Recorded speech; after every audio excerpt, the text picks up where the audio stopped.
जय जय मां जय मां Durga.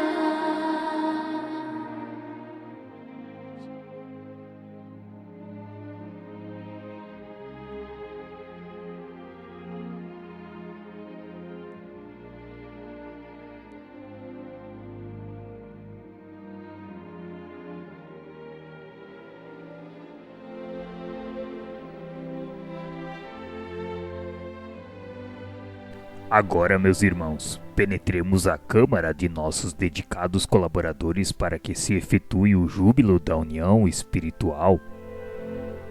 E depositando Segismundo nos braços da entidade que fora na crosta terrestre, a carinhosa mãe de Raquel acentuou: Seja você, minha irmã, a portadora do sagrado depósito. O coração filial que nos espera sentirá novas felicidades ao contato de sua ternura. Raquel bem merece semelhante alegria.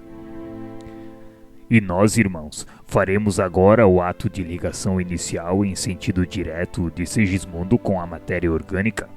Espero, porém, caros companheiros, a visita reiterada de todos vocês ao nosso irmão reencarnante, principalmente no período de gestação do seu corpo futuro. Não ignoram o valor da colaboração afetuosa nesse serviço.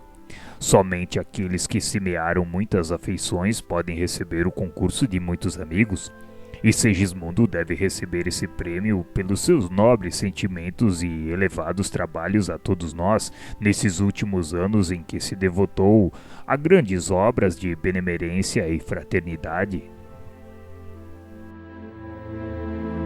Logo após, penetrávamos o aposento conjugal, onde o espetáculo íntimo era divinamente belo. No leito de madeira em macios lençóis de linho repousavam dois corpos que a bênção do sono imobilizava. Mas ali mesmo Adelina e Raquel nos esperavam em espírito, conscientes da grandeza da hora em curso. Em despertando na esfera densa de luta e aprendizado, seus cérebros carnais não conseguiriam fixar a reminiscência perfeita daquela cena espiritual em que se destacavam como principais protagonistas. Contudo, o fato gravar-se-ia para sempre em sua memória eterna. Os amigos invisíveis do lar, companheiros de nosso plano, haviam enchido a câmara de flores de luz. Desde a meia-noite haviam obtido permissão para ingressar no futuro berço de Segismundo com o amoroso propósito de adornar-lhe os caminhos do recomeço. Mais de 100 amigos se reuniam ali, prestando-lhes afetuosa homenagem. Alexandre caminhou à nossa frente, cumprimentando carinhosamente o casal temporariamente desligado dos veículos físicos. Em seguida, com a melhor harmonia, os presentes passaram às saudações, enchendo de conforto celeste o coração dos cônjuges esperançosos. O quadro era magnífico, lindo e comovedor. Duas entidades ao meu lado comentavam fraternalmente, dizendo que era sempre penoso voltar à carne, depois de haver conhecido as regiões de luz divina. Entretanto, é tão sagrado o amor cristão que, mesmo em tal circunstância sublime, é a felicidade daqueles que o praticam. Outra senhora disse que sim, Segismundo tinha lutado muito pela redenção, e nessa luta vinha sendo um servo devotado para todos nós, merecendo as alegrias daquela hora. A esse tempo, observei que a entidade convidada a aguardar o reencarnante se mantinha a pequena distância de Raquel entre os espíritos construtores. Refletia sobre esse fato quando alguém me tocou levemente, despertando-me a atenção. Era Alexandre, que sorria paternalmente, elucidando-me. Deixemos os nossos amigos por alguns minutos no suave contentamento das expansões afetivas. Iniciaremos o trabalho no momento oportuno. Perplexo diante dos fatos novos para mim, eu não acomodara o raciocínio em face dos múltiplos problemas daquela noite. Por isso mesmo, alucinantes interrogações vagueavam-me no cérebro. O orientador percebeu meu estado d'alma e talvez por esse motivo deu-me a impressão de mais paciente. Valendo-me daquele instante, indiquei Segismundo recolhido nos braços acolhedores que o guardava e perguntei: Senhor Alexandre, o nosso irmão reencarnante apresentar-se-á mais tarde entre os homens tal qual vivia entre nós? Já que as suas instruções se baseiam na forma perispiritual preexistente, terá ele a mesma altura, bem como as mesmas expressões que o caracterizavam em nossa esfera? Raciocine devagar, André. Falamos da forma pré-existente nela, significando o modelo de configuração típica, ou mais propriamente o uniforme humano. Os contornos e minúcias anatômicas vão desenvolver-se de acordo com os princípios de equilíbrio e com a lei da hereditariedade. A forma física futura de nosso amigo Segismundo dependerá dos cromossomos paternos e maternos.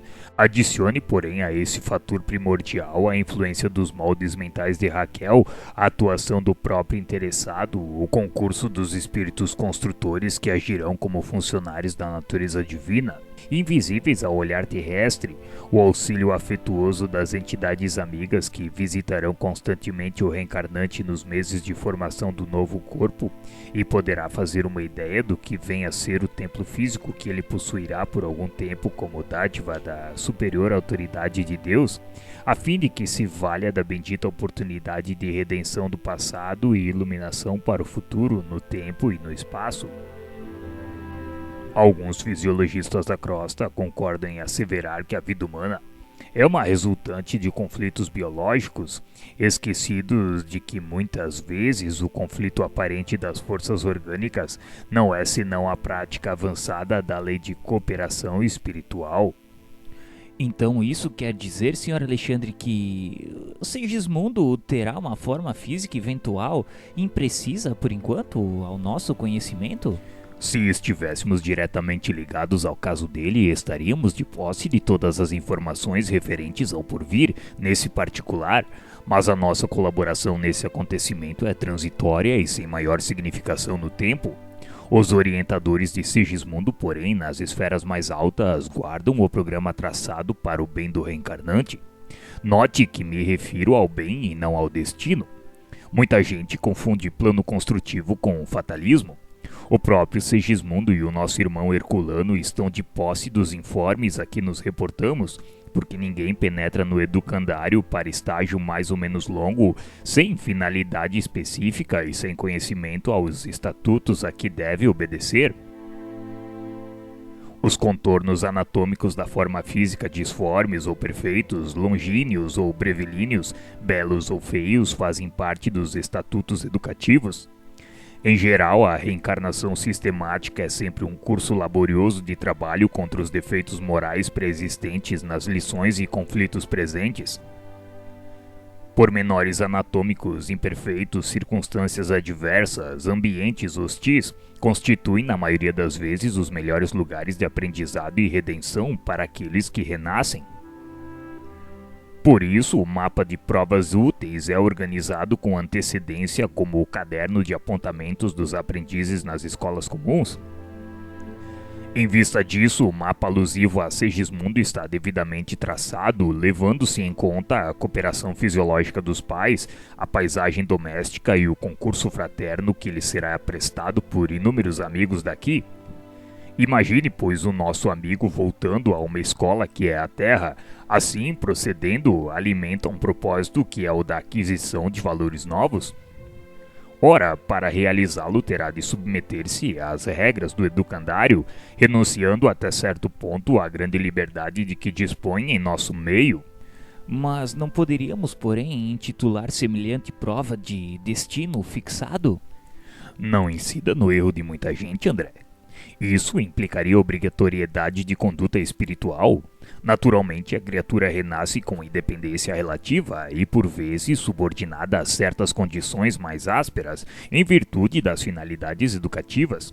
Mas semelhante imperativo não suprime em caso algum o impulso livre da alma no sentido de elevação, estacionamento ou queda em situações mais baixas. Existe um programa de tarefas edificantes a serem cumpridas por aquele que reencarna, onde os dirigentes da alma fixam a cota aproximada de valores eternos que o reencarnante é suscetível de adquirir na existência transitória.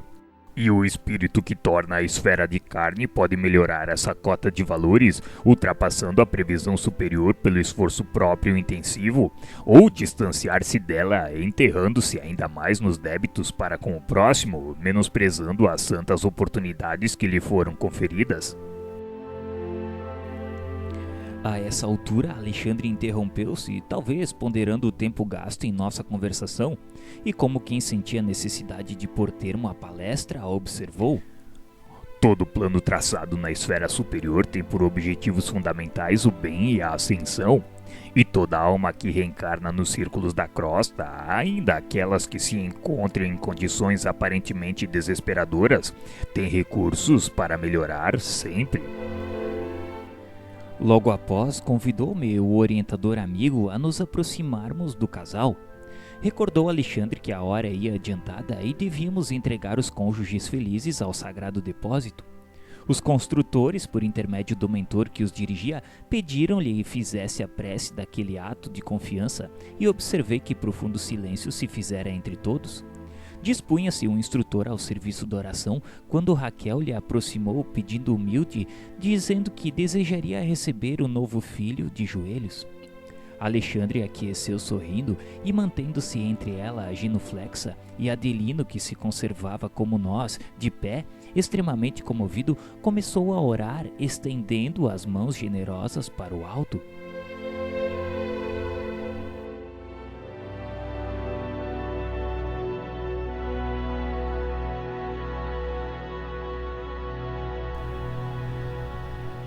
Pai de amor e sabedoria, digna-te abençoar os filhos de tua casa terrestre que vão partilhar contigo neste momento a divina faculdade criadora. Senhor, faze descer por misericórdia a tua bênção neste ninho afetuoso, transformando em asilo de reconciliação. Aqui nos reunimos, companheiros de luta no passado, acompanhando o amigo que retorna ao testemunho de humildade e compreensão de tua lei. Ó Pai, fortifica-o para a travessia longa do rio do esquecimento temporário. Permite que possamos manter sempre viva a sua esperança. Ajuda-nos ainda e sempre para que possamos vencer todo o mal. Concede aos que recebem agora o novo ministério de orientação do lar, com o nascimento de um novo filho, a tua luz generosa e santificada, que dissipa todas as sombras. Fortalece-lhes, Senhor, a noção de responsabilidade. Abre-lhes a porta de tua confiança sublime. Conserva-os na bendita alegria de teu amor desvelado. Restaura-lhes as energias para que recebam jubilosos a missão da renúncia até o fim. Santifica-lhes os prazeres para que não se percam nos despenhadeiros da fantasia. Este, Senhor, é um ato de confiança de tua bondade infinita que desejamos honrar para sempre. Abençoa, pois, o nosso trabalho amoroso e, sobretudo, Pai, suplicamos tua graça para nossa irmã que se entrega reverente ao divino sacrifício da maternidade. Unge-lhe o coração com a tua magnanimidade paternal, intensifica-lhe o bom ânimo, dilata-lhe a fé no futuro sem fim. Sejam para ela, em particular, os nossos melhores pensamentos, nossos votos de paz e esperanças mais puras. Acima de tudo, porém, Senhor, seja feita a tua vontade em todos os recantos do universo, e que nos caiba a nós, humildes servos do teu reino, a alegria incessante de reverenciar-se-te e obedecer-te para sempre.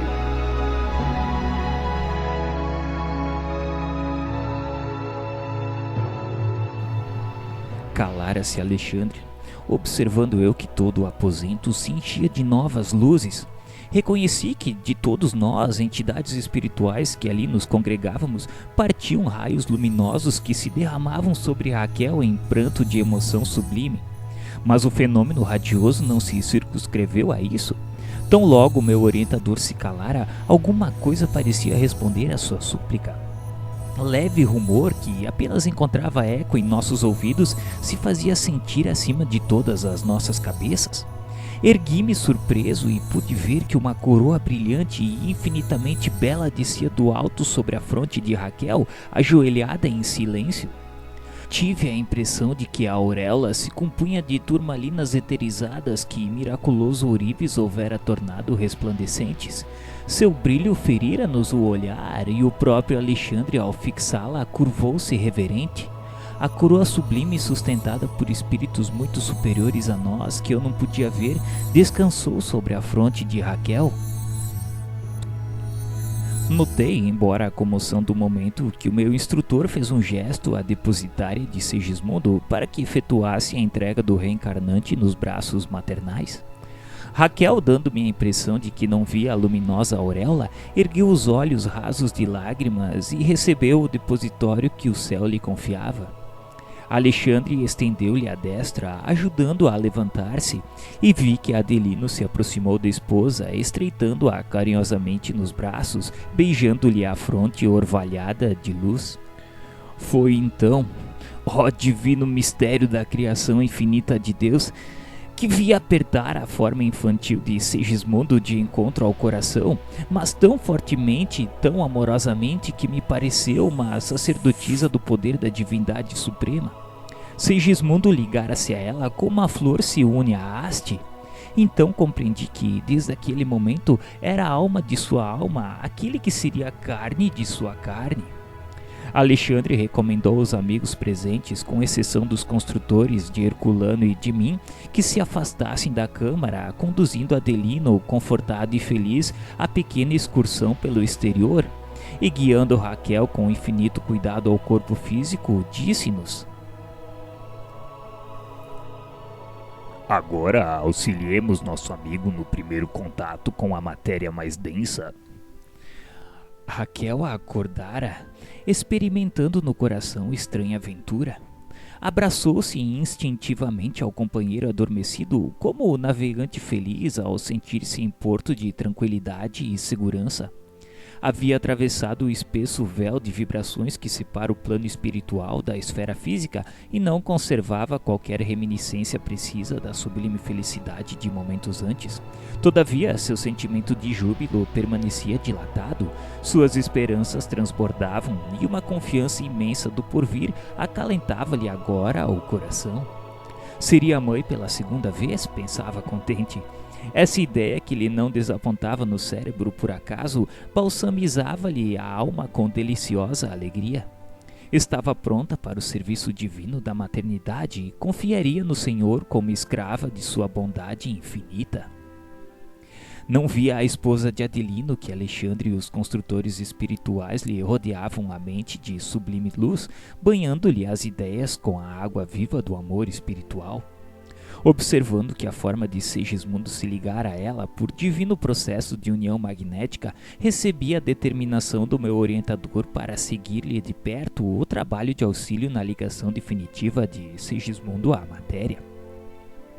Indicando os órgãos geradores de Raquel e fazendo incidir sobre eles a sua luz, Alexandre preveniu-me quanto à grandeza do quadro sob nossa observação, acentuando-o respeitosamente. Temos aqui o altar sublime da maternidade humana, perante o seu augusto tabernáculo, ao qual devemos a claridade divina de nossas experiências, devemos cooperar na tarefa do amor, guardando a consciência voltada para a majestade suprema. Inclinei-me para a organização feminina de nossa irmã reencarnada dentro de uma veneração que nunca até então havia sentido. Auxiliado pelo concurso magnético do mentor querençoso, passei a observar as minúcias do fenômeno da fecundação. Através dos condutos naturais, corriam os elementos sexuais masculinos em busca do óvulo, como se estivessem preparados de antemão para uma prova eliminatória, em corrida de 3 milímetros aproximadamente por minuto. Surpreendido, reconheci que o número deles se contava por milhões e que seguiam em massa para a frente em impulso instintivo na sagrada competição. No silêncio sublime daqueles minutos, compreendi que Alexandre, em vista de ser o missionário mais elevado do grupo de operação de auxílio, dirigia os serviços graves da ligação primordial. Segundo depreendi, ele podia ver as disposições cromossômicas de todos os princípios masculinos em movimento, depois de haver observado atentamente o futuro óvulo materno, prescindindo ao trabalho prévio de determinação do sexo do corpo a organizar-se. Após acompanhar profundamente absorto no serviço a marcha dos minúsculos competidores que constituíam a substância fecundante, identificou o mais apto, fixando nele o seu potencial magnético, dando-me a ideia de que o ajudava a desembaraçar-se dos companheiros para que fosse o primeiro a penetrar a pequenina bolsa maternal. O elemento focalizado por ele ganhou uma nova energia sobre os demais e avançou rapidamente na direção do alvo. A célula feminina, que em face do microscópico projetil espermático se assemelhava a um pequeno mundo arredondado de açúcar, amido e proteínas, aguardando o raio vitalizante, sofreu a dilaceração da cutícula à maneira de pequenina embarcação torpedeada e enrijeceu-se de modo singular, cerrando os poros tenuíssimos como se estivesse disposta a recolher-se às profundezas de si mesma, a fim de receber face a face o esperado visitante e impedindo a intromissão de qualquer outro dos competidores que haviam perdido a primeira posição na grande prova. Sempre sob o influxo luminoso magnético de Alexandre, o elemento vitorioso prosseguiu a marcha, depois de atravessar a periferia do óvulo, gastando pouco mais de 4 minutos para alcançar o seu núcleo. Ambas as forças, masculina e feminina, formavam agora uma só, convertendo-se ao meu olhar em tenuíssimo foco de luz. O meu orientador, absolutamente entregue ao seu trabalho, tocou a pequenina forma com a destra, mantendo-se no serviço de divisão da cromatina, cujas particularidades são ainda inacessíveis à minha compreensão, conservando a atitude do cirurgião seguro de si na técnica operatória. Em seguida, Alexandre ajustou a forma reduzida de Segismundo, que se interpenetrava com o organismo perispirítico de Raquel sobre aquele microscópico globo de luz impregnado de vida, e observei que essa vida latente começou a movimentar-se. Havia decorrido precisamente 1/4 de hora a contar do instante em que o elemento ativo ganhara o núcleo do óvulo passivo. Depois de prolongada aplicação magnética, que era secundada pelo esforço dos espíritos construtores, Alexandre aproximou-se de mim e falou: Pronto. Está terminada a operação inicial de ligação. Que Deus nos proteja. Sentindo a admiração com que eu segui agora o processo da divisão celular, em que se formava rapidamente a vesícula de germinação, o orientador acentuou: O organismo maternal fornecerá todo o alimento para a organização básica do aparelho físico, enquanto a forma reduzida de Segismundo, como vigoroso modelo, atuará como ímã entre limalhas de ferro, dando forma consistente à sua futura manifestação no cenário da crosta.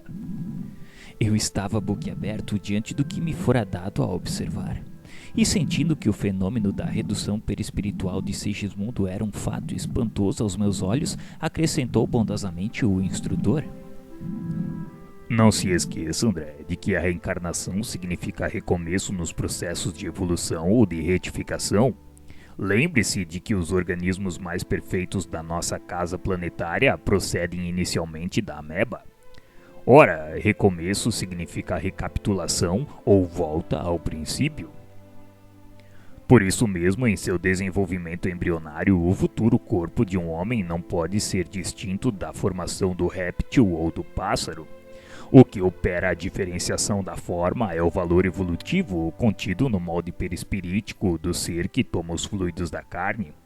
Assim, pois, ao regressar à esfera mais densa, como acontece a Sigismundo, é indispensável recapitular todas as experiências vividas no longo drama de nosso aperfeiçoamento, ainda que seja por dias e horas breves, repetindo em curso rápido as etapas vencidas ou lições adquiridas, estacionando na posição em que devemos prosseguir no aprendizado. Logo depois da forma microscópica da ameba, surgirão no processo fetal de Segismundo os sinais da era aquática de nossa evolução, e assim por diante todos os períodos de transição ou estações de progresso que a criatura já transpôs na jornada incessante do aperfeiçoamento, dentro da qual nos encontramos agora na condição de humanidade. A hora ia muito avançada. Sentindo que Alexandre não se demoraria, acerquei-me ainda uma vez do quadro de formação fetal. O óvulo fecundado animava-se de profunda vida, evolutindo para a vesícula germinal. O orientador amigo convidou-me à retirada e falou: Bem, André, meu trabalho está findo. Entretanto, considerando as suas necessidades de valores novos, poderei solicitar aos construtores a aquiescência de sua cooperação fraterna nos serviços protetores, sempre que você conte com a oportunidade de vir até aqui. Rejubilei-me encantado. Efetivamente não desejava outra coisa. Aquele estudo de embriologia sob novo prisma era fascinante e maravilhoso. Enquanto dava expansão à minha alegria íntima, o obsequioso mentor combinava providências relativas ao meu concurso e a aprendizados simultâneos, ouvindo os companheiros. Daí a momentos, quando trocávamos saudações de despedidas, Herculano, com muita simpatia e acolhimento, declarou que permaneceria à minha espera sempre que eu pudesse voltar à residência de Adelino para colaborar nos trabalhos de proteção.